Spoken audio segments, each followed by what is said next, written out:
Yeah, we think of scale, the elephant being one of them. And in terms of scale, you may see it is the population or the problems that are faced by Indians, or it is the universities, or it could be the colleges. But one thing where we do not see scale is research. And today we have a panel, a discussion of the heads of institutions with Professor Madan Pillutla, the chairperson, that we will be discovering as to what should be done to be known for scale in research as far as India is concerned. So we have the eminent panel out here. We have Professor Madan Pillutla, Dean, Indian School of Business. We have Professor Rishikesha T. Krishnan, he is the director of IIM Bangalore. We have Shipra Misra, CEO and MD, DRIIV, nothing, it is Delhi Innovation Research and Implementation. And we have Alifiya Khan, senior writer education with the Ken, who is of course the moderator for this session. So not to take any more time, I hand over to Alifiya Khan for taking on the proceedings forward. Thank you. Thank you, Rafi. Thank you first of all for coming out in such great numbers. No pressure on performing. But yeah, I'd like to begin by saying that I've been covering education for about 2 decades in this country, and sadly the story that I wrote 2 decades ago is more or less the same, or the storyline does not change in 2 decades after, since I began writing. And I wonder why that happens, because we have more than 1,000 universities in India, 40,000 colleges. This is the brief that came to me from ISB, by the way. 40,000 colleges, 1 million educators, and 40 million students passing out. And yet there is this dearth of talent. Before I begin, I made some notes I'd just like to read out for something that I read a few months ago. Nature came up with a list of the top 200 cities in the world which produce the best R&D. This was based on a lot of indicators: high R&D spend, concentration of the research institutions, specialist facilities, ability to attract global talent. These were some of the parameters, and about 6,000 scientists worldwide ratified these findings. And this is what came out of that, that amongst the top 200 cities in the world that produce the best R&D, India had 4. Bangalore was the topmost amongst the Indian universities, no surprises there, cities, 97th on that score. The second was Kolkata, 99th. So those were our 2 most mentionable in the top 100. And followed by that, there were 2 more cities, Delhi and Bombay, somewhere in between 100 and 200. Comparatively, China had 26 cities, 21 amongst the top 100. And here's the surprise: Beijing overtook New York, San Francisco, and every other city in the world to become the top city in the world, producing the highest number of quality R&D. I begin this session by asking my co-panelist here to tell me that despite the potential that we have for research, despite the fact that probably a few decades ago we were far ahead than our neighbor, what happened? Where did we get lost along the way? And why haven't we been able to capitalize on this human capital that we have, this talent that we have, the same as our neighbor? Can I ask you to begin, please? Me? Okay, sure. So very soon in that list, Hyderabad and Mohali is going to be in that. So we see ourselves as catalysts in that direction. So we had a discussion, quite an interesting discussion, and I feel that one of the people who should have been on stage and on the panel is Chris, who's but you'll hear from him anyway. Later on, you'll hear from him. There was the discussion itself went as is usual when you have a few academics there. So Rishi was disagreeing with some of those things, and I'm hoping that we can have a debate as we go along. So Alifiya had laid out a few hypotheses about why she thought that India is probably lacking in not in terms of numbers. So in terms of numbers, we've risen quite rapidly in terms of the number of publications we have in the scientific journals. But there are some indicators of quality, citations being one of them, but there are other indicators of quality, and we've been relatively stagnant when it comes to quality on those indicators. As papers coming out, research coming out, it turns out to be quite stagnant on that particular parameter. So the question that she threw out was, is it one of talent? Is it one of funding?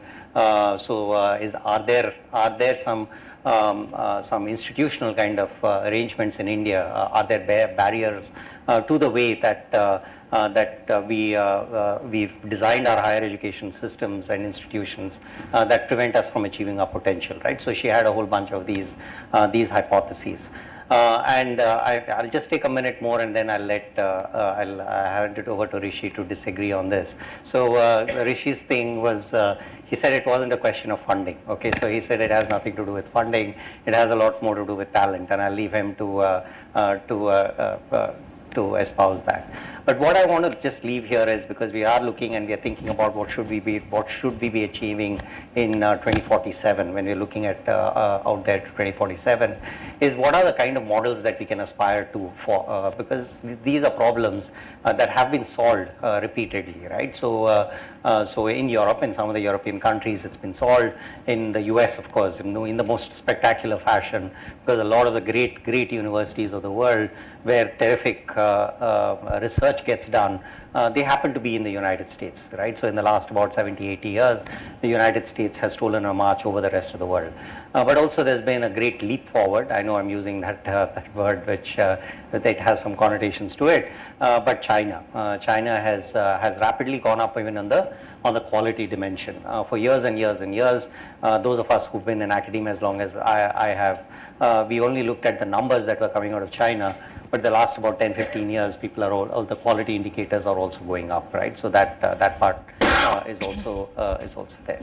And when you think about them, and I look at, and when I point it out, when I look and I try to understand this, I think China, as well as the United States, to a certain extent, the way where they have got it right is that there are a concentration of very good researchers in certain schools, right? So that kind of concentration is probably necessary. So China has stopped down the policies that they had.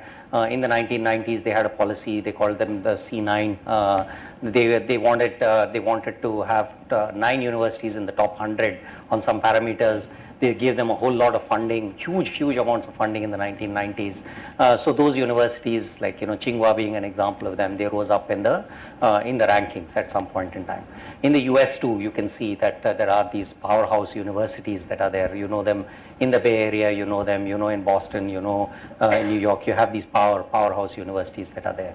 India is not it's not lacking in terms of the human capital, so there have always been spots of brilliance, and when you talk about the 1970s or the 60s, there have been scientists in India who've done a lot of wonderful stuff, a lot of great work, but it's been spotty, so there'll be some person here, there will be some other person there. These are truly talented individuals who are doing a lot in different places. In the area that I come from, so I'm in the organizational behavior area. So of course there was a great person in IIM-Ahmedabad, maybe he taught you, Pradeep Khandwala, so he's very famous, did a lot of groundbreaking work in the area that I'm in, but that's IIM-Ahmedabad, you would have expected it, obviously a great place. But another great psychologist that came in India was from the University of Patna. So Dharani P. Sinha, very famous person, written groundbreaking work. So I can start picking and pointing out to people like that, but in a very systematic fashion. It has not happened, right? So it's not happened because there's not been all people coalescing at any particular place. It's not happened. So maybe that is one thing that we need to be thinking about. Can we create a few outstanding centers of excellence where you start bringing in lots of people and they're working together is something that you can start thinking about as an institutional arrangement. I do think that they've been in fits and starts. We've had those experiments in India. So Institutes of Eminence was one of those examples of that. But that's something actually, I think there are things that can be done there. Funding, I have other ideas, but I'm just going to stop at this. I'll let Rishi and later Shipra talk about. But Rishi, about talent, I think is something that you might want to say something. Yeah, good afternoon. First, thank you for inviting me to this panel. So I'm visiting ISB here in Mohali after a gap of 10 years, and I'm really happy to see how the institute has kind of progressed during this period. Let me just come to the topic at hand. I'm going to give you a few fragmented perspectives and then I'll try to stitch them together. So the first perspective I'd like to give you is that I think I would broadly agree with what Madan said, that as individuals we have many talented people, but over a decade ago I wrote a book called From Jugaad to Systematic Innovation, The Challenge for India.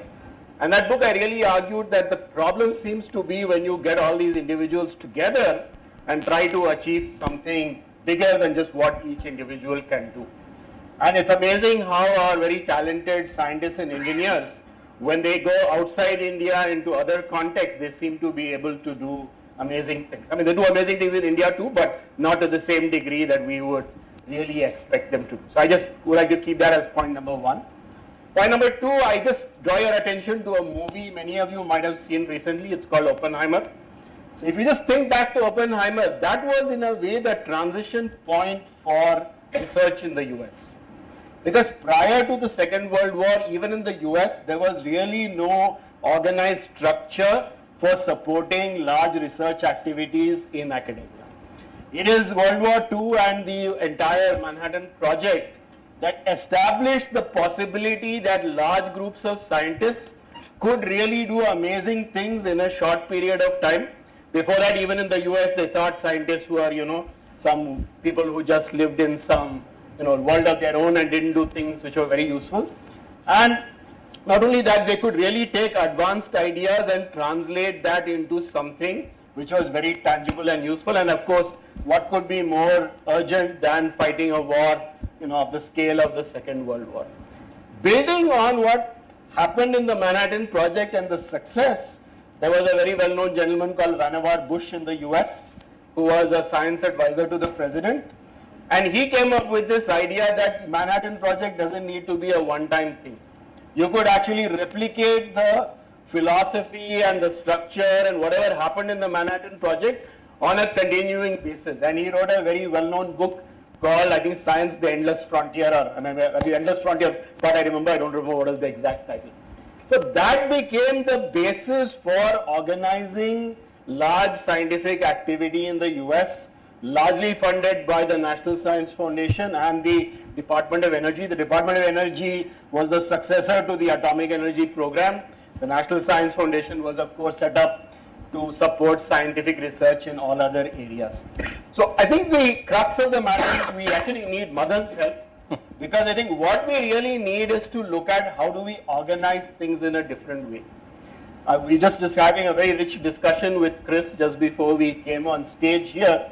And while I'm quite willing to concede the point that at the individual level, talent is not such an issue, I think how we create structures, processes, and systems that enable large breakthrough scientific research projects to be taken on and successfully executed. Now, I come from the government system. There is a very interesting document called General Financial Rules, GFR. If you study that document, you'll realize you can't do any large scientific project based on the GFR. So if you are trying to get government institutions to take on huge projects, it's simply not going to happen. So you need to, think afresh. You need to, you don't even need to think out of the box. Even inside the box, you can think differently, and you just need to recraft some of those systems. The reason I say that finance is not the solution is because today, let us say we actually had the money. We don't have the structures in place to absorb that money and actually create results. In fact, today, if you try and push money into the existing system, I don't think you'll have very good results. In fact, what you will have is, you'll have a lot of disappointment, and then as a result, things will also get discredited. Just going back to the Oppenheimer thing, the reason all that happened was because of the credibility of what happened in the Manhattan Project and what Oppenheimer was able to do. And I'm sure if you watch the movie carefully, you would have seen all the tensions and other things that were happening during the Manhattan Project itself. You have to allow all that to happen. If you are going to be finally just trying to, do some typical traditional government audit, all that is not going to happen. So I will just stop here for the moment, but I just want to, point out that while funding is certainly important and while there is a challenge of funding today, unless we put in place the right systems and processes and everything else that I outlined just now, it's not going to happen. I might also just mention one last point, that maybe we also need that one or two big credibility building projects. I mean, that will enhance even the government and industry's confidence that money put into this endeavor will achieve useful results. Thank you so much. Am I audible? Yes. Good. Thank you. And I'm an alumna of ISB Hyderabad, so it feels very nice to see the ISB brand and to be here. And I've been taught by Sir. So thank you so much for having me here. And I'm so delighted that all these threads are coming out and building on it. I feel, taking a step back and seeing what is the problem with our research as of now. So there's not one, there's not two, there are plentiful, right? And which is why we are where we are. Number one, historically, research has been kind of pigeonholed in terms of, publishing papers and at max filing patents, right? Nothing beyond that, and that was the end all and be all, right? Researchers are not immersed in social problems, right?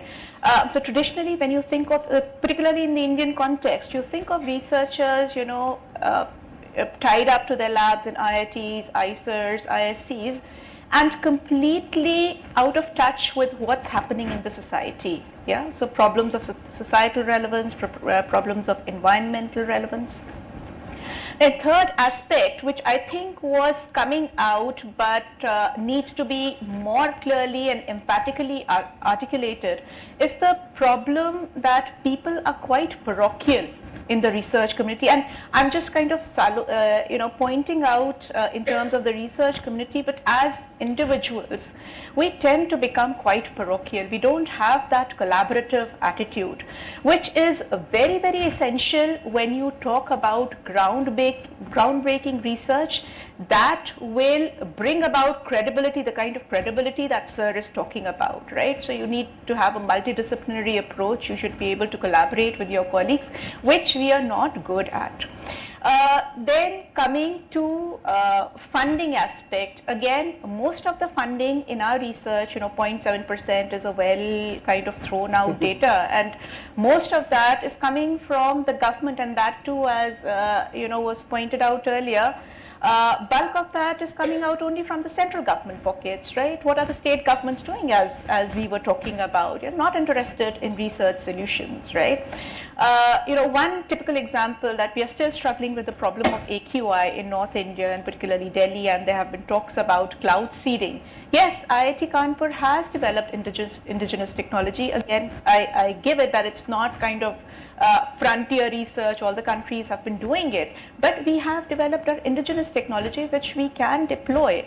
But again, there are so many kind of nebulous issues that keep coming up from the administration, from the various government department sites, that solutions are not able to find their way to application. So these are some of the issues that we are dealing with.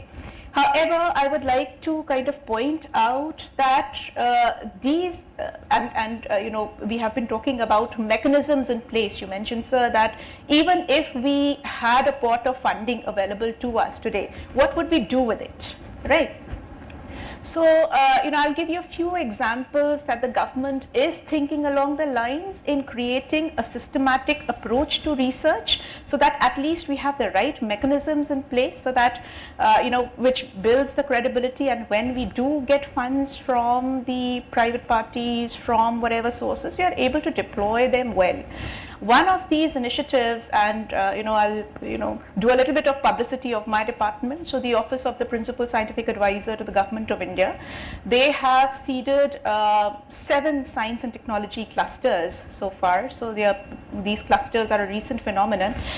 One of them is right here in Chandigarh. So that's a regional cluster. It's yet to be functional. So 6 are already functioning. I head the Delhi cluster, which is Delhi Research, Implementation and Innovation. Now, when we were talking over tea, right? One of the issues that came up with, so what kind of mechanisms can we bring and copy from, from the outside that have been proven successful? So clusters are a great example of these mechanisms.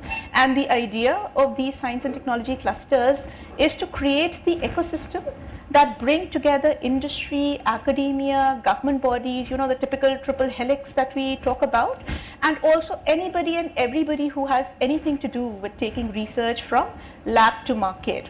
So this is what these clusters have been focusing on. We are not very old, just 2 years, so still in our infancy.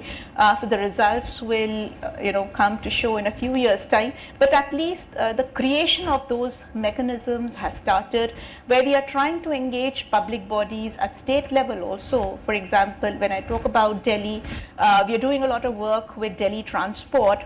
So we've translated, working with IIT Delhi and a few other institutes in a multidisciplinary approach, developed charging infrastructure, which through startups and through PSUs has been taken to the market, the fast charging infra. We are also talking, working on battery recycling technologies and, these kind of things to take research from lab to market, really commercialize.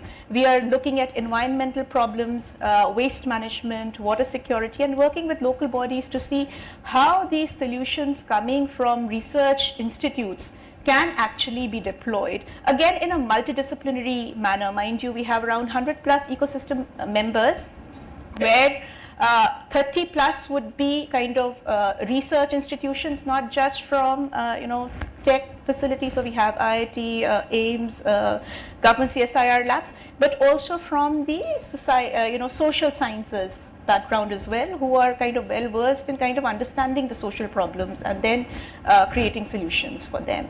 So these are kind of mechanisms that are currently in place. So hopefully over the next 3 to 5 years, we should be ready to absorb more funds coming in and providing better translational research as examples. Like she just said, the problems plaguing the R&D industry are not just one. The solutions and the discussions cannot be centered around just one point. But I'd like to take it more specifically, one point at a time, and more specifics, go into more specifics. So before I begin or rather before I ask this question, I want to quote something that somebody in this room said, a very prominent voice when it comes to R&D in India. In July last year, co-founder of Infosys, Dr. Krishnan, asserted the need for spending, higher spending in R&D with more contribution from private companies. This is what he said: we need to invest more money in research. Research spending should hit 3% of India's GDP from 0.7% currently. Of this, private contribution should jump at least 1.5% from 0.1% at present. That's the contribution of industry in research, 0.1%.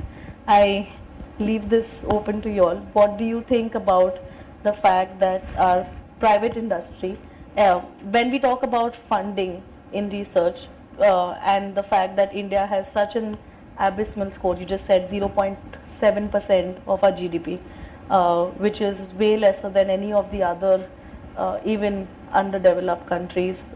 Israel coincidentally has the highest in the world, and we know what is the leveraging power today. But when it comes to that, even then, like you said, 90% of the spending comes from central government, state governments even lesser, and industry is almost, not there, 0.1%, like he pointed out. What keeps the industry from investing in research and development, and what needs to be done to increase this percentage? So, I think you'll get a better answer from Dr. Krishnan, but let me just try. But first, I just want to, Shipra, it's really good news what you're talking about these clusters and about the creation of these tripartite kind of networks, right? Where you have the government, you have industry, and you have these higher educational institutions they're contributing. I just want to say that, again, this is also a discussion that we were having at T. Very broadly, when you think about research that happens in educational institutions or outside of educational institutions, it's a spectrum from very basic research, what in America and all they refer to as discovery, right? So very basic research to development, right? So that's the spectrum, and we can always debate: am I doing basic research versus not? Am I doing development and so on? So a lot of what Shipra is talking about is more towards that that spectrum. It moves towards the development angle, which is very applied. You're taking real problems, you're trying to find solutions based on whatever the research that was done. And there, I think industry participation, it makes sense. Straight off the bat, they will want to participate. They can see the value in that. And the kind of changes that you need to bring about is to assure intellectual property, so you need to assure them that they will be able to use, if they've been funding the research, that they have they get some economic advantage of the use of whatever the funds that they've deployed. At the more basic end of research is what the economists they call the classic market failure, right? So that's the point at which you're developing what is fundamental foundational knowledge, which people cannot they cannot, the returns on that, it is not appropriate. They can't appropriate them. Any private person can't take them. This is a public, what people will call a public good, the development of a public good. And a lot of economically motivated actors, the question they'll ask is, why should I be funding that if it is going to if it is actually going to benefit everyone and not just me, right? So, and that's where the government is very necessary. So even in the United States, when you look at where the private sector is very much involved in funding a lot of research, even in universities, when it comes to basic discovery research, a bulk of the funding still comes from the National Science Foundation, the NIH, all the government, the federal government, even there it's the federal government, that's the bulk of that research that comes there. And of course philanthropists, so, and the reason is because philanthropists, when they're doing it, they're not giving with any strings attached, they're giving it because one is that they want to create a public good, that's there, but these are also, with basic research, they're also long, they're moonshots to a large extent. It's very, very risky. The returns are not at all assured. So, so you need that funding, that kind of a model, you need that funding. So I'm glad that we are developing the infrastructure for the applied end of what is necessary. So for in India, where we are and at this place that we are in, for us to be doing that is really good. But where the government funding should really go, I think to a very large extent, should be in this in the basic research. That's the part in which they need to go in there. Government and philanthropists, that's the part that they need to be spending quite a lot of effort. But I take Rishi's point that that before you pour in the money, start fixing the system somewhat, right? So that that part.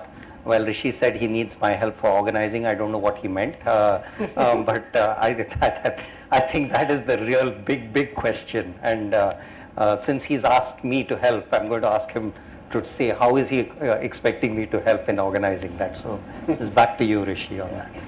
So I'm not going to answer your question immediately. I'm going to skip that one for the moment. I'll come back. So I just want to again give you some context, and I think I think Madan has made a very important distinction.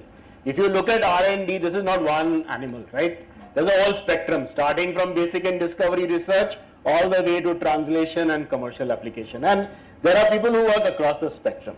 So first thing which is important to realize is that in India, we have had some programs which have been fairly successful in enabling this whole spectrum, but they've been very few in number. In fact, Chris and I were just discussing during the break that if you look in the area of biotech, there's an organization called BIRAC, which is a special purpose vehicle set up by the Department of Biotechnology about a decade ago. Under the umbrella of BIRAC, there have been amazing projects covering this whole spectrum. The good thing about BIRAC is they realized early on that if you want to take something all the way from discovery down to application, you need to be providing support at each stage of the process. Second thing they realize is the entities involved will be different. Maybe in the first stage it's an academic institution, maybe at the later stages it's a commercial entity. So you need to provide funding to different entities. So the entire BIRAC program, which has multiple schemes under it, and I urge you to go and take a look at the BIRAC website, provides this kind of support and has therefore also yielded quite significant results. One of the very interesting things, which is remains a mystery to me to this day, is why the BIRAC approach has not been replicated in other sectors. So if one of you find out, please do let me know, because this is something I've been trying to figure out for quite some time now. Okay, that's the second thing. The third thing I want to mention is that to some extent the question of R&D is also related to the sectors you are playing in. Just take the Global Innovation Index report, which is produced every year by WIPO. There's a very interesting table there which talks about the top R&D spenders in each country. Interestingly, the top R&D spender in China spends about 10 times what the top R&D spender in India spends. The top R&D spender in China is Huawei, and the top R&D spender in India is, any guess? It's actually Tata Motors, partly due to JLR. But the ratio between the R&D spend of these two is almost 10:1. Why is that so? Well, it's also the nature of the industry. Tata Motors is of course a player primarily in transportation, which of course now there's EVs and hybrids and so on, but traditionally it's been not an industry where technology is moving very, very fast. But Huawei is in a sector where things are changing very fast, right? It's in telecom, electronics, ICT, all these kind of industries. India's number 2 and number 3, by the way, are in another industry where India is very focused, which is pharma. But even the number 2 and number 3 are significantly lower than the number 1, which is Tata Motors. So partly this represents India's industrial composition. Okay, I hope it's not my phone.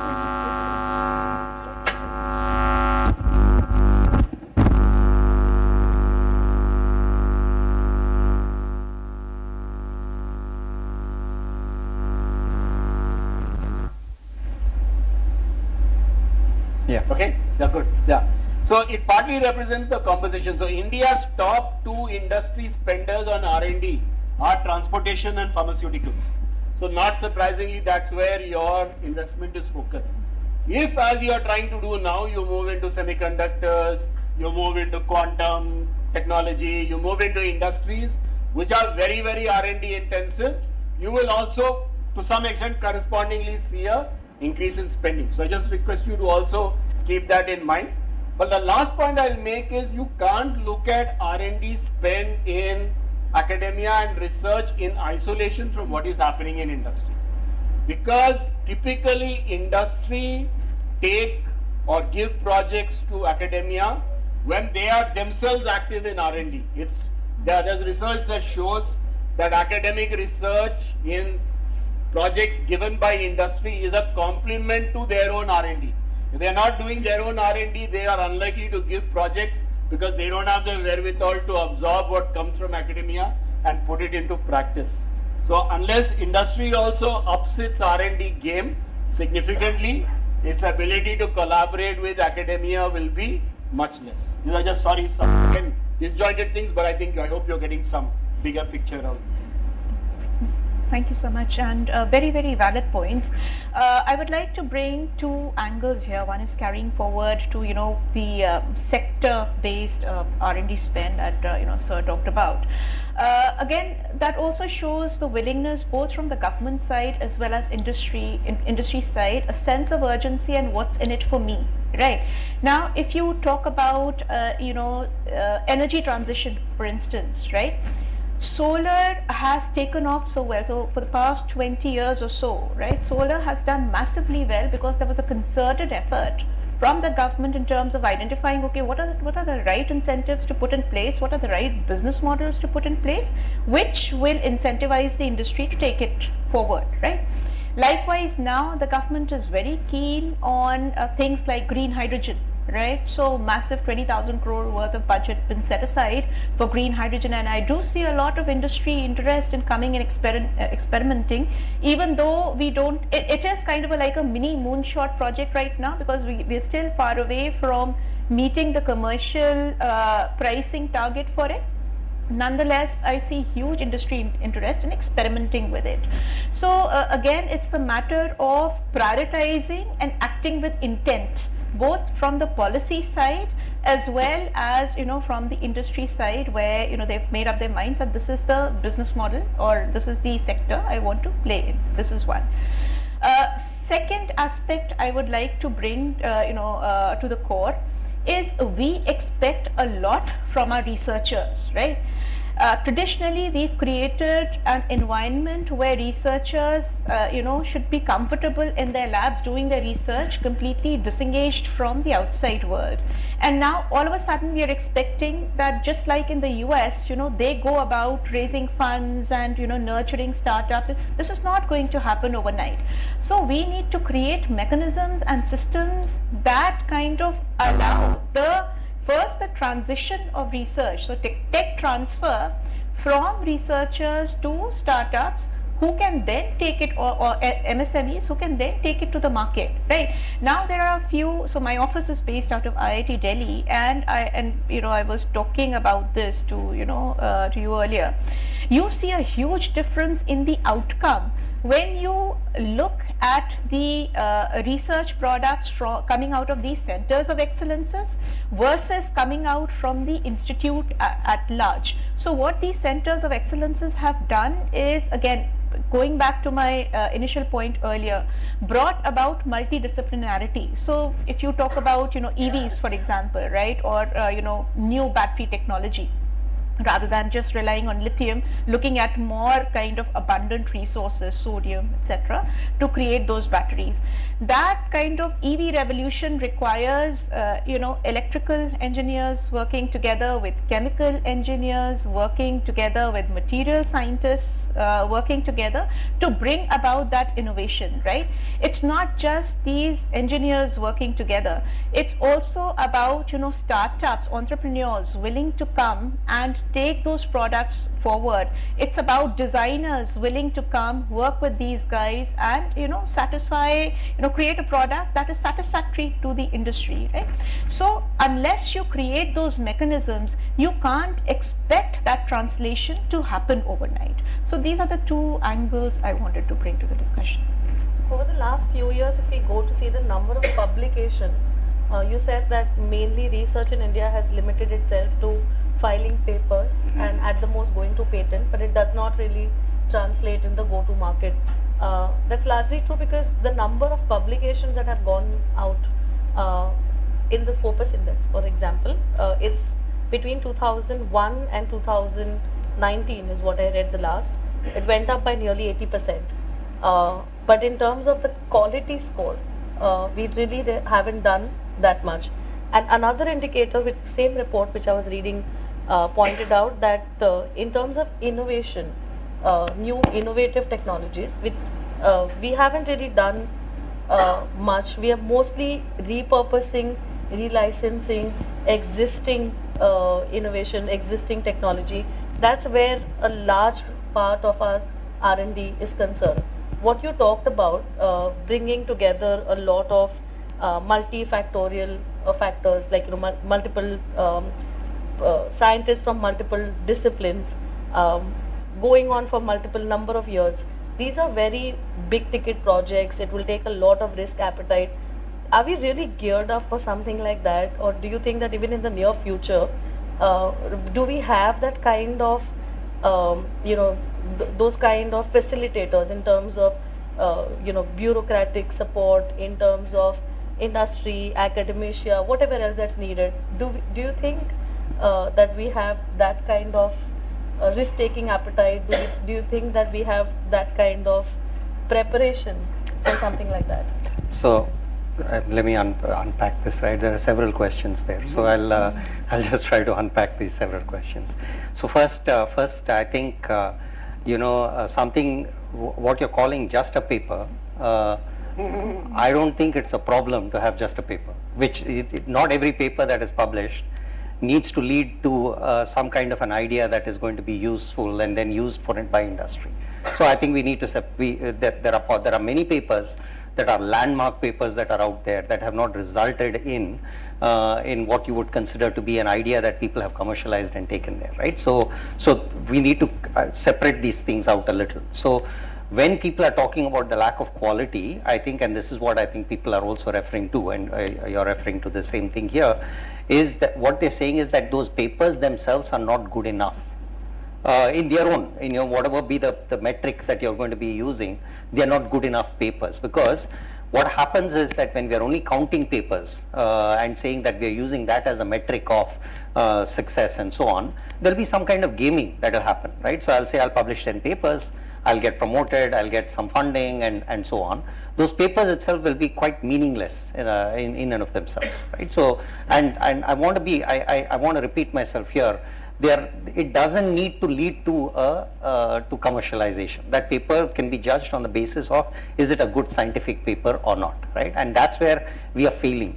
On that aspect, we are probably failing. We don't have enough good papers coming out of India. We have some papers, lots of papers coming out. Now there is a second aspect to it, and I think, and that's the aspect that Shipra was talking about, is about at the other end is the taking of some kind of projects, big problems that are out there in the world, and saying I need to bring, and this is also what Rishi was talking about, there was a very big problem that was there. It required people from multiple disciplines to come and solve that problem, right? So of harnessing, I mean, if that's what it's called, but anyway, building a nuclear bomb, right? So so we are building the atom bomb. So it required those are different projects. Do we have the infrastructure? And what Rishi is alluding to is maybe we don't, okay? So, and we don't have examples of that. And I don't know enough about here. I do know that maybe 15-20 years ago, they were attempting to build these inter-university centers of excellence, right? Inter-university departments. There was something I remember reading years ago about the UGC chairman called Yashpal. There was a Yashpal commission. They created these inter-university centers of excellence and so on, where they wanted to bring very, very good scientists to do that. I don't know what happened to that particular experiment itself. But the point that I think Rishi was making is that maybe we don't have that infrastructure for that collaboration to solve some of those big problems that are out there.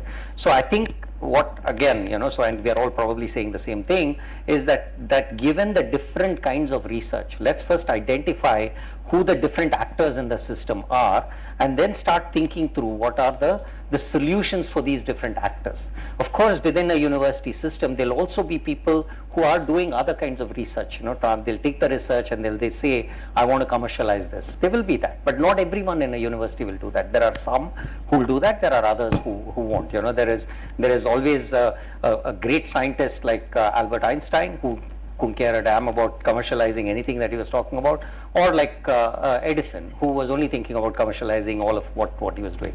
Each great scientist in what they were doing, but these are very different kind of scientists. So we need to understand what the different parts of the system are and not attempt to do the same thing that is out there. I do know that you give the example of a joined up system, right, end to end, from basic research to commercialization. That's an interesting thought, but the actors that would have been there would all be very different in each of those places. Yeah, so let me just make a couple of points here. One is, I think you made an important point about how the total number of research papers has increased and the focus needs to shift to quality. So I think one simple way of doing this, or at least providing some impetus to this, is to look at what is called NIRF. It is a National Institutional Ranking Framework, which is used to rank academic institutions in India. Now the NIRF has a score for research and associated things, but right now it gives much higher weightage to quantity than quality. So if you really want to make that shift towards higher quality, I think the time has come when you slowly need to ratchet up the weightage for the quality part so that that shift happens. At one point of time, even quantity was an issue, which is possibly why when they started NIRF about 10 years ago, they put more emphasis on quantity. But today, clearly, I think the emphasis needs to change. So that's point number one. Point number two, I think it's also important to keep in mind that where we have required mission mode kind of efforts, they have been fairly successful. Maybe they've sometimes taken more time, they might have taken a little more resources, but they have been quite successful. Chandrayaan is the best example, but prior to Chandrayaan, ISRO has many other successes. So does the atomic energy establishment. So there have been some of these large successes, but I think the challenge has shifted today. That's where I think we need Madan's help. The place where we need Madan's help is today these monolithic, vertically integrated, big structures all under government control are not quite the way a lot of these things happen. Most of the world doesn't operate in these kind of structures anymore. You need more of collaborative structures, you need open innovation, you need a whole constellation of different entities, maybe startups, large companies, research labs, university labs, all working together. So how do we create the structures particularly for collaboration and of course for management of the overall program that would facilitate this to happen? That's really the question I have for you, Madan, because I think if we can sort out some of those, we will be better placed to address this. Now, BIRAC, which I spoke about to you earlier, doesn't really grapple with that thing because it looks at different applications for funding at different periods of time. So you can have an academic institution which is first putting in an application at a very early stage. Then there could be another commercial entity which is trying to take that idea and move it forward. That commercial entity can then apply at a later stage. Still at another later stage, some bigger company can apply for support for translation. So all of that is possible under the BIRAC umbrella. That's why I said it's in a way a unique end-to-end program, because it recognizes the fact that at different points of time, different entities will be involved and different kinds of financial support will be required. So your ability to put in place something like that is extremely important. There are a whole lot of other systems which also need to be in place. I mean, for example, since we're talking a lot about the US system, there is a very rigorous and very active peer review system which operates in the US, which is what enables organizations like the NSF to give out huge grants, because there are also very good inbuilt review mechanisms. If you don't take those things seriously, you won't get your next NSF funding and so on. So these kind of mechanisms are quite well structured into the overall system. So in India, we have some way to go in creating many of those systems. They're still very much in pockets and silos. So unless you can create that larger system, you will struggle to really expand quality at scale. We completely agree with all the points that both of you have made, and I think a lot of shaking up needs to do. It needs to happen, both at the government level and as well as some initiative needs to happen from the industry side as well. Like Chris sir's quote that you mentioned, a lot of industry partners need to come together and work with the government to create some kind of public partnership, fund kind of thing, so that continued support both for frontier technologies, moonshot projects, as well as translational research, can happen. In terms of shaking up of things, I can share that a couple of years ago in the budget they had announced the National Research Foundation and set aside a budget for it. I'm not sure where things are right now, but the vision was exactly to create an umbrella body which would guide various agencies, DST, SERB, and all other, funding agencies, how to build these collaborative frameworks, right? So something like that needs to kind of translate into action. For things to spur up, we need some dynamic energy into the system to, spur up things a little bit. And then conversations with the industry with intent. Like right now, conversations are happening in silos, but then nothing translates into action. Right, so government has created these systems, clusters, thinking about, but nothing decisive is coming out, which would give the industry the confidence that, okay, so the government has taken this decisive action, let me support it with my funds and let's see what happens in the near future. And this is what needs to, happen. I would have a lot of questions, but I'm keeping my eye on the clock there. So this is probably my last question before we open the floor for more from the audience. The theme is the world in 2047, and I was having a short conversation with Madan over lunch, and we were discussing about where do we see ourselves, and what did, again I keep referring to our neighbor China do 20 years ago, and really it's a question of India is a country that has so many problems that sometimes take precedence over R&D. We have hunger, we have so many other things to solve for. But what did China do 20 years ago? Did it think that R&D, like you said, do we have the luxury of putting our resources, our money, our focus into R&D? And probably they decided that the answer to that question is yes. But in terms of where we see ourselves in the next few years, can we take that similar stance? And are there any models to emulate? Are there any, like the path to get there? Do you see any models that we can emulate that will, give us, like this is a structure that's worked, and probably that's something that we should adopt?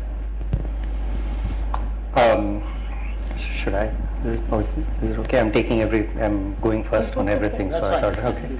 Okay. We're just going down. So, I mean, there are many things that I think is possible for us to emulate about China, but there are many things we should not, right? So, I began my career as an academic at the Hong Kong University of Science and Technology. So I kind of, when Hong Kong at that point in time was not yet China. So what did they do, which at least from my reading of what they did. So there have been several experiments, right? So right now that C9, whatever that initiative that they had, has gone away, and now they have something else. It's called first class universities or something, right? So because that was the previous president's, the new president doesn't like that, so he's changed it. It's got some other name to it. So what is it that they did, which I think, so I look at it and I come back and I say, so they picked and they said, especially when it comes to some kinds of research where there is a tremendous amount of money that is required, there's a lot of human capital that needs to gather together at one place. So they said, we have a lot of universities, but there are only some universities that we can actually invest in, that we can make them great. So we are going to invest in them. So Tsinghua, for example, which anyone who's been an academic knows that in the last 30 years, Tsinghua has climbed the ranks and become one of the best universities in the world.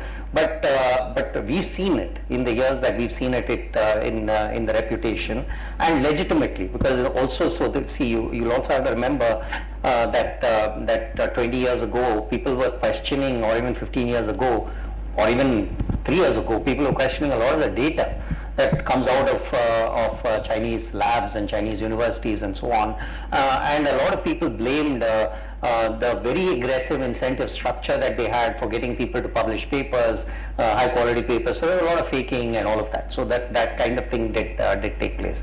But despite that, one has to admit that the quality has gone up. Okay, so that part is there. So they invested in very specific institutions. Then they also did what probably, I mean, this, I remember this, my dad's a PhD in physics. He used to talk about the fact that a lot of scientists in the 1950s and 60s were invited back to India, right? So they were given research fellowships and so on. They were invited back to India to come and do things. So China did that a lot in the 1990s and early 2000s. We know colleagues who were invited back to head institutions in China, their departments and institutions. But again, the point was that they were focusing a lot of their resources on a few people and a few universities, and they built them up. So they built these universities up in a fashion.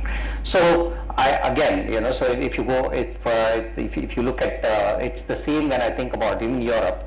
I used it, so where I was before, so you used to get really big funding. It was called, so the European Research, European Research ERC grants, they were called. I don't know what C stands for, but ERC, European Research Council grants. These grants were very big grants. These were £5 million. They were £6 million grants for people in a business school. So we don't need to buy equipment. We don't need to buy all that. So these are very big grants. But what they were doing is they were just buying out people's time, and then they were allowing them to have research assistants and so on. So they were investing only in a few people and giving a lot of money. So that's what they were doing. They were picking and they were doing this. Of course, it is underpinned, and I didn't say that, so that is really a deep insight that Rishi put out there. It's underpinned by very rigorous peer review. So in the absence of that, you don't know who's going to be getting those grants and so on. So there are that is a model that I know has worked.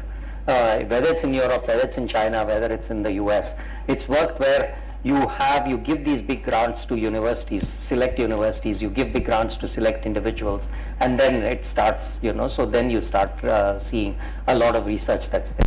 What we should not, I think, copy from China is that they use a lot of that, a lot of the measurement that they do there, a lot of the funding that they do that, they use that as a measure of control.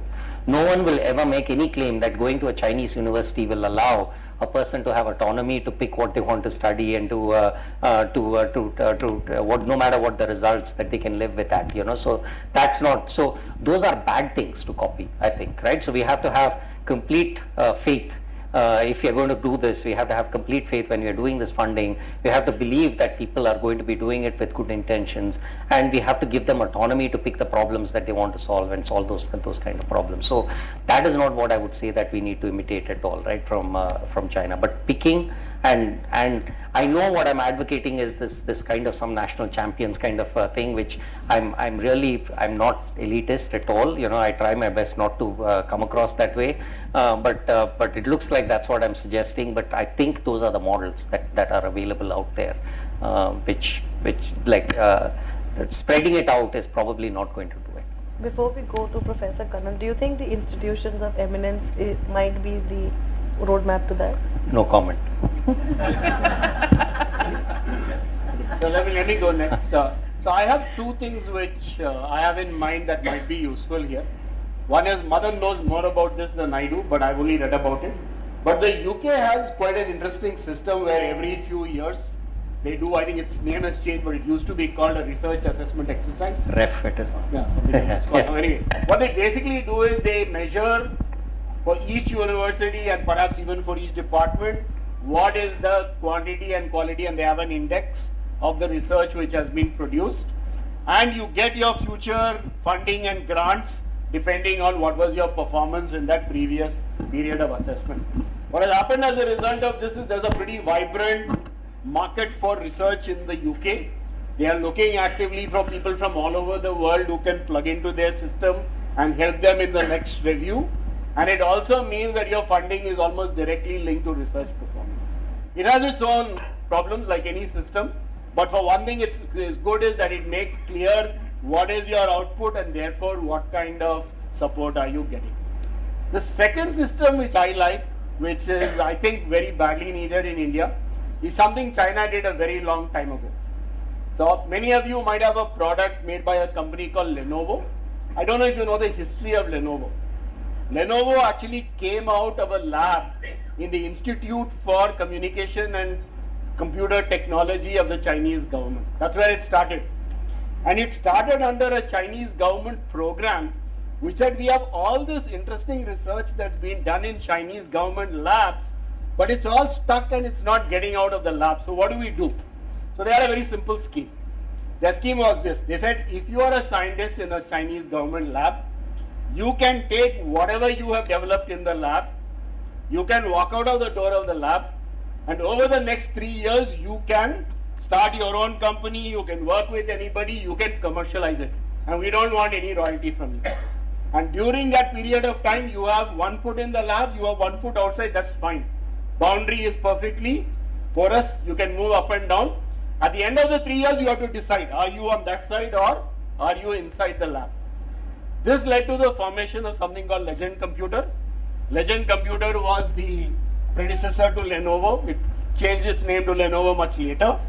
Legend Computer came out of a Chinese word processing software which had been developed in that Chinese government lab. This actually unleashed a whole lot of innovation because essentially the scientists who had something to commercialize, many of them took up this opportunity and walked out. You might call this revolutionary, maybe it is, but I think it's very pragmatic. It's basically saying, let's find a way of unlocking all the knowledge resources and all the innovation which is happening in the government R&D system.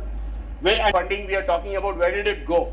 Most of it went into the government R&D system itself, into CSIR, ICAR, ICMR, into DRDO, ISRO, DAE, that's where all the money went. So if you open that up, obviously in non-strategic and things which are not related to defense, you might actually have a different outcome.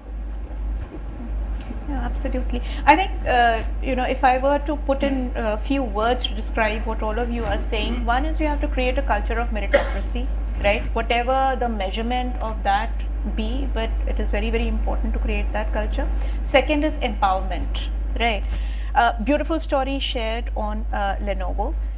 Again, ties back to more nebulous things, like you were talking about the GFR, right? It becomes impossible to do anything with government funding, even if you get it, right? This is why they've created Section 8 companies like us, so that we have some flexibility, I mean, not some, but immense flexibility in kind of tackling and managing things and funds the way we want, not we want, but the way it's needed. But that kind of control that needs to go away. So some kind of sessions or sandboxing is required to allow that culture of innovation to happen. Then again, you took the example of UK. I spent my financial career entirely in UK, and I was just amazed with the kind of quality of corporate innovation labs that have come there, right? From the telecom sector, from the auto sector, you name it and they have it. So again, but first what happened was the universities or research institutes were created with the intent of promoting meritocracy. That kind of created a crop of researchers that were willing to create these products that attracted commercial interest, and then all these companies started working with these institutions and set up these corporate venture arms where these accelerators backed by corporates were set up, which started kind of creating more commercializable research. So these are some of the models that are very, very easy to copy here. Why that is not happening yet is also beyond my comprehension. Right. So I'll summarize the session up in just probably 1 or 2 lines. We actually began our discussion even before this happened with the presumed understanding that the biggest problem that plagues R&D sector in India is funding, and while that remains to be one of the biggest challenges that we do have, but even if, like Professor Kannan said, that we do have the money for it, do we have the talent, do we have the vision, do we have the wherewithal, and like we just saw during the discussions, I think that the problem is not just one, it's multifold, and it's not something as simplistic that can be tackled in a 1-hour discussion here, or just like one committee or one org that can work towards this. It requires so many more stakeholders. On that note, can I please open the floor for questions? So. Yeah, sorry, but before you start, I just have one suggestion. Yes. We have very little time. Maybe you should just listen to a few questions and then we'll try and answer them together. Otherwise, you won't have. Right. Yeah. There's a mic there. Mentioned about UK. I think they have committed something like 3.5 billion pounds to become a tech and science superpower. So the kind of volumes and sums that they talk of is huge. So the issue on BIRAC, I need some thoughts. You mentioned about BIRAC, the example being replicated. The issue is they give out paltry amounts, very nice. And now the R&D policy already starts talking about giving royalty to the government. Right? Let's start spending. And third, what do you think is holding back the private sector still to contribute to that 30,000 crores for the National Research Foundation? If there is so much confidence in the way system is working, why is there reluctance there? And final bit is on the controls, which BIRAC case also, why it's not able to replicate the tendency to have controls everywhere. So should we take a few questions? Let's take a few. Let's, the Rishi's thing is, let's take a few questions and let's see if we can consolidate and. Gentleman.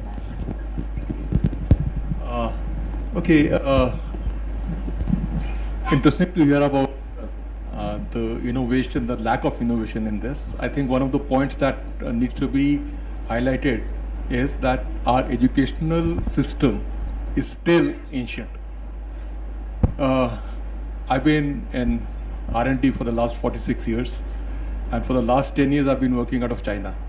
I have my office in Shenzhen. We design products and manufacture them there.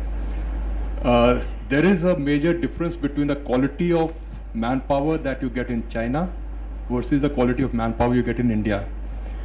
The freshers out of college in China are far more trained than the students we get out of India. And one of the reasons is that our curriculum is outdated. I was contacted by a university recently. They said that we are creating a new course on embedded systems and IoT. I said, okay, fine. Give me an idea of what you're going to do.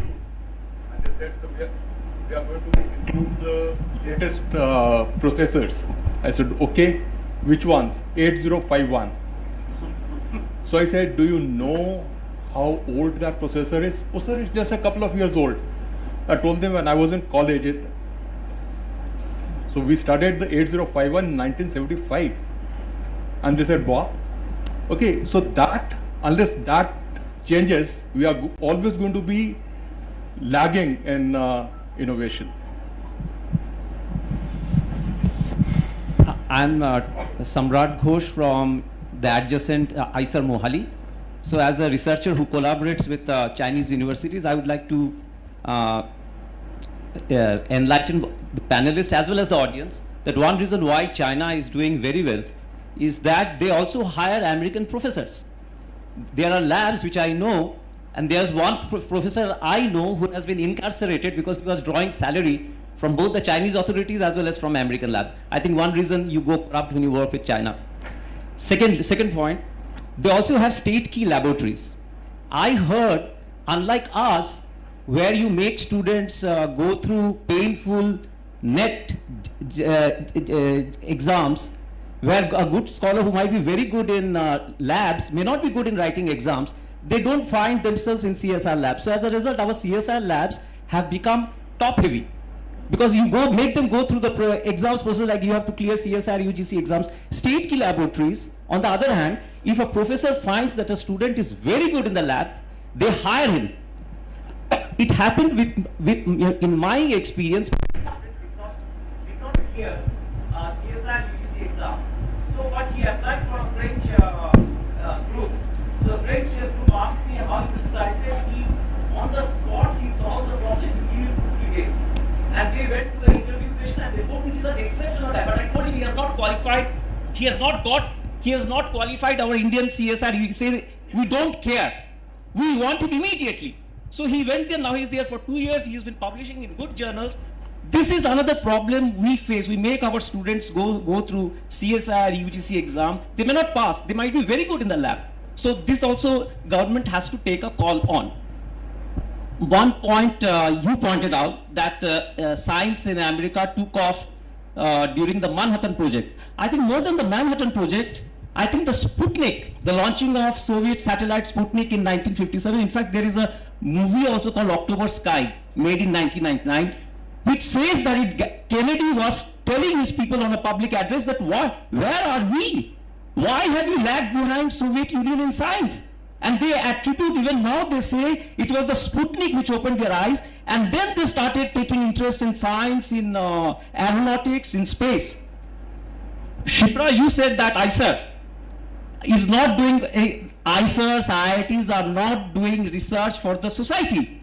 In fact, I had a lab called Frugal Innovation Lab for Societal Benefit. And we have 2 world-class products for which Chinese agents are after me.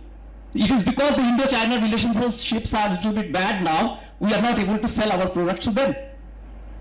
So this is I'll conclude here with these points. Shall we take one or two? No. Yeah, few more questions. This side also. Yeah. There's some ladies a chance if there are any. Hello everyone. So I just want to check on one point. We are talking about human capital that is available in India, right? So at what point do you think we should be starting the journey on publishing papers, on getting into patents? Because I feel that we start really late. Majority of our workforce does not really pursue masters or doctorate to get into or to work on research papers.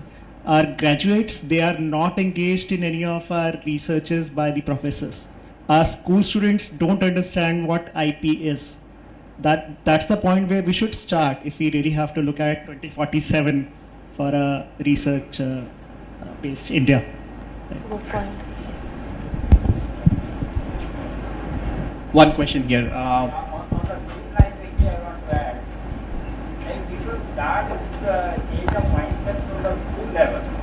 That's what is missing, I think, in this. Like the funds is one constraint. Funds, as you said, is one constraint, and most of the points you covered is basically post-mortem. But what I want is that, as per the new education policy, also we should start creating the mindset change at this young level. You know, by the time we are bachelors, we come to know that there is something like research also. And in the meantime, some of us are married also. So then the research is, that attention is diverted also. So we should start like we create passion at the school level. I mean, that's my point. Thank you. I have a question. Hi. I have an observation from the industry finance startup, and with us, a major constraint is to fight for patents, trademarks, and design protection because of the very heavy lawyer fees. I recently found a lawyer who says I'm reimbursed by the government. Why do you go out and pay for it? So it's a humble request that the government is already funding these attorneys and they're reimbursing them for the design protection as well as for the patent filing. If you just widespread the information, there'll be a far more number of patents, trademarks, and design protections filed. Just a humble request. Thank you. Just one thing. So continuing on what Alifiya was saying before, that thinking of research and let's say solving problems as a substitute. We have poverty and other things. How can we move from that mindset of thinking of research and problems as being substitute or a choice that we have to make, to moving to thinking of research as a fundamental ingredient in solving the problems that we face? Okay, so finally the question. Okay, so my question was that how much do you all think that the lenient IPR and the patent policies that we have in this country, especially also the court decisions that we have of late, plays a role in the abysmal performance of the private sector funding, especially going into the R&Ds? Because if you funding something which will be not giving you that much of profit, ultimately it is going to serve the purpose of the community in the sense. So how do you people look into that particular part, how that is going to play a role in not getting the private sector into the R&D sector? Yeah. I'm an Indian diplomat who has lived and worked in China for almost 9 years, 6 years in Beijing, 3 years in Hong Kong. Let me say that while we should constantly look at China as a benchmark and say that if they can do it, we too can do it, the solutions we have to find should be completely different. We must keep in mind that China one party controls all levels of government, from center to state to the lowest level. One policy implemented, adopted at the center is carried out throughout the bottom, and one instruction or one goal set at the top once again becomes a goal for everyone down the system. So that is something not easy for India to match. We are all perplexed as to why sometimes the most obvious things don't get done in India, and we are unable to replicate good examples like DRIIV. But we have to constantly look at solutions, new solutions. I think somebody described India as an exercise of redesigning an aeroplane while flying. And that is the exercise we have to constantly engage in. How do we keep the system moving, at the same time constantly innovate and improve? And one additional comment, I know Madan refused to comment on institutions of eminence. I think this discussion would be incomplete without some views at least being expressed by the panelists on whether or on where that experiment is and what is the future of it. Thank you. Yeah, Rajesh, right. I was surprised by the first observation of the two Indian cities in the list of 200. Bengaluru was not a surprise, Kolkata was. And my suspicion is, and I could be wrong here, that one of the institutes in Kolkata, Indian Statistical Institute, may have had a role to play in getting it among the top 100. But what I am surprised about is the Congress. I think, to the extent that I know, ISI probably does not have any of the features that we have been discussing in the last before this actually. It is an isolated pack of mathematicians and computer scientists and statisticians sitting in Varanasi, Kolkata, and doing whatever they do, but the rest of the world doesn't even, is not even aware of the rest of the hate. Of course, the grown-ups know. So is there an alternative model? Maybe that is exactly the model that we are saying does not work. And yet, maybe it has had a role to put Kolkata in the top 100 at least. That's a fantastic observation. Before we go on to more questions, shall we tackle the one? Yes. I think we also probably getting close to end of time, right? Yes. So maybe we should finish with some. Will you take the one on the schooling aspect, because you were discussing that pre the session, and we've had so much. We have the new, the new education policy coming in, national curriculum framework. We have adult tinkering labs in schools. So it seems like we're making some steps in the right direction, but is it too little, too late? Do you want to share your thoughts on that? Yeah, I'll take whatever a few questions that I remember. So one of them was, I think, this gentleman here. I think the NEP outlines the problems well. He also tells you quite clearly what you need to develop, but what is not equally clear is how you go about developing that. So I think the challenges, we know we want everybody to question, people should work on open-ended projects, you should not make it rote learning. I mean, all these things we know broadly. But how do you actually put it into practice? I think there are some schools in India which are already doing it. IB schools, for example, many of them have it in their curriculum. Some of the better CBSE schools also have some of this. But how are you going to diffuse that across the country? It's a big question. So I think, but your point is well taken. I'm not sure you need to do research as research, but you certainly need to do some more open-ended problem solving and so on at a younger age if you want to develop those capabilities. That's number one. Number two, the second question I can briefly take up is Institution of Eminence. So Institution of Eminence is an excellent program. I think it was to some degree inspired by programs that other countries had adopted. It echoes a little bit of what Madan was saying, that you take a few institutions and try to focus on developing them into world-class universities. Unfortunately, the challenge with something like that is it needs large funding sustained over several years. And you need to really dig into that and have that commitment. I think in China, many of these are possible not only because of what he mentioned about the structure, but also they have managed to, over the years, generate a lot of resources for the government. Going back to the deregulation and whatever started there more than 30 years ago. So their government budgetary resources available are very significant to fund many of these programs. We need to figure out where can we find the resources for that in India. I think that's a really big challenge for us going forward. Last point to which I'll respond is to what this gentleman was saying again about China. While it's true there was one party and all the rest, the Chinese have also been quite good, by the way, at creating some kind of entrepreneurship and competition. Though there's one structure. For example, they've allowed many of the local governments to fund startups, to get involved in entrepreneurship development. They create some competition between them. If you want to go up the Communist Party hierarchy, it depends, that depends on whether you do well at the local level before you go up to the next level. So there is, this is echoing her point, there is a meritocracy embedded in that as well. You will not go up the Communist Party hierarchy unless you are able to show results. So there is other elements. There are decentralized elements to what is otherwise a centralized structure. And that's what helps a lot of these things to bubble up. These are two or three things which many of the other comments were more in the nature of observations. I'm not sure we need to address them, but these are the three questions which I remember, which I thought I should respond to. There was one observation which could also be a question. Something about the gentleman said about we have talented students, but they can't clear these entry-level bar exams. Yeah. And this is just one of the bureaucratic challenges. There's so many others. How do we sift through those? I'm not very acquainted with the Chinese system, but China has its own exams. It's not as though they don't have exams. I think traditionally they also have, maybe you would know better, there are some important exams you need to clear if you want to advance. So I think China also has its own stuff somewhere. We need to go into that in a bit more detail. That's my suspicion. There's a question here. Yes, please. No, it's an observation since we've been talking about the funding and the government role in research promotion, etc. I would just like to share one scheme in terms of its design for promoting research. Now there is this scheme which was launched in 2018 by MHRD known as Scheme for Promotion of Academic and Research Collaboration, SPARC.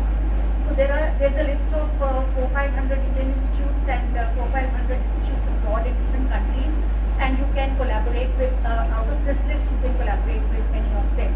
And so in 2019 they introduced humanities as well in social sciences in the scheme. So that is where I'm a professor of economics, we had applied, and then probably we thought that COVID has eaten it away and so it's done. It was in September, 30th September 2019 was the deadline for application. So in June of 2023, we get an email to say that, oh, you are selected for this project. 29th of July 2023, they say that from May onwards, the process starts and 2 years for the project, and your collaborators are sitting elsewhere in the world. You need to talk to them that it has, revived. So by the time we all discussed this, 3 of us were already about to superannuate. and then now we got an email to say that we are going to send you the first installment of funds, but you will have to spend them by 31st of March 24 to get the next installment. So if the design of the scheme for promotion of research is such, that 40-50 lakhs, 1 crore, whatever somebody has got is a total waste. Because it just shows on paper that it has been allocated. We cannot use it for research. I think you're only reinforcing, ma'am, the point all of us made earlier that systemic changes need to happen. That's why I'm saying that it is so recent that not only the older schemes are not doing well, but this has been done just now. Thank you. Thank you. I don't think Thank there's you. a better Yeah. comment to Yeah, make we'll this wrap. unless and until there's another question. But No, we'll this is wrap the best observation to wrap it up on. This is exactly where the problem with our R&D growth lies. So unless and until we find a solution to this, Yeah. I don't know how we move past that. So I'm getting many signs that we've overstayed our welcome, Yes. right? So there are many people signing, including people yawning. and Is stuff. that people doing that or? So I think we're done. I really think we're done. Thank you very much. We can take the questions on the floor. Yeah, we can. Once people can get up, they can stretch their legs, get a coffee, and so on. But we'll carry on these somewhat pessimistic conversations that are that have unfolded here. Largely pessimistic. We were supposed to lay out some kind of a plan for the future, but we'll get there. Diagnosing the problem is a good first step. Okay, so with that, we stop here. Thank you very much. Thank you, Rishi. Okay, thank you very much. In line with the tagline, ISB Insights, I feel we have had a very insightful discussion. And to close the proceedings, may I now request Dean Madan Pillutla to give a memento, present mementos to our panelists. Is that insightful or insightful? Yeah. So first is, of course, Alifiya Khan.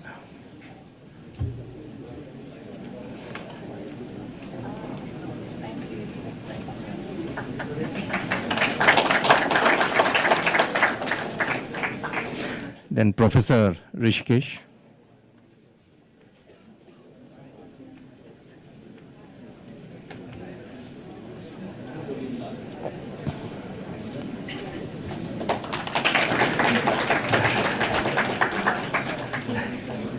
And Shipra.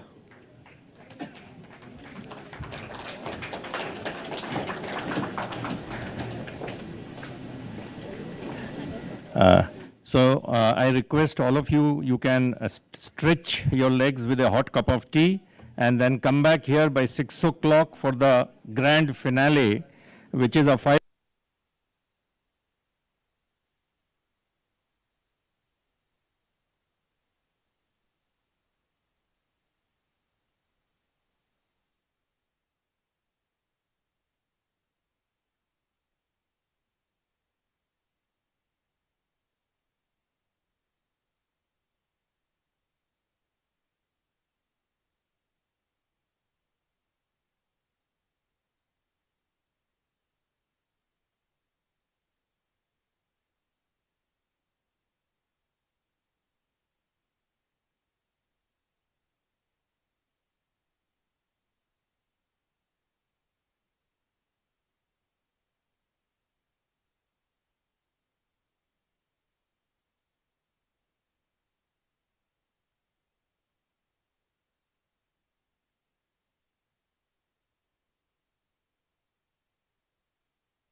Mr. Singhania, thank you very much for speaking to India today. We are really privileged to have you speaking to us. I must say we are meeting in rather stressful times given the developments over the last few days. From your perspective, sir, how do you see these developments of the last few days? That's a very difficult question, because one hears of such incidents quite frequently. But I hadn't hoped I'd have to see this in my own family. It's difficult to describe what one goes through when you see your own family going through this kind of stress. I can only pray to God He helps to solve these issues. Sir, you have yourself also undergone, stressful times with your son Gautam. The book release itself, your second book, the last one, also, there was a lot of, what would I say? Controversy around that before its release. How do you see what transpired then? And do you see that as a kind of pattern which is playing out? Well, it's rather embarrassing for me to comment on my own actions. But as far as I know, what I have written is absolutely true. Nobody can challenge any of the contents of my book. And I don't think the language of my book, because it's a very elementary English language. There are no hidden words, there are no hidden meanings,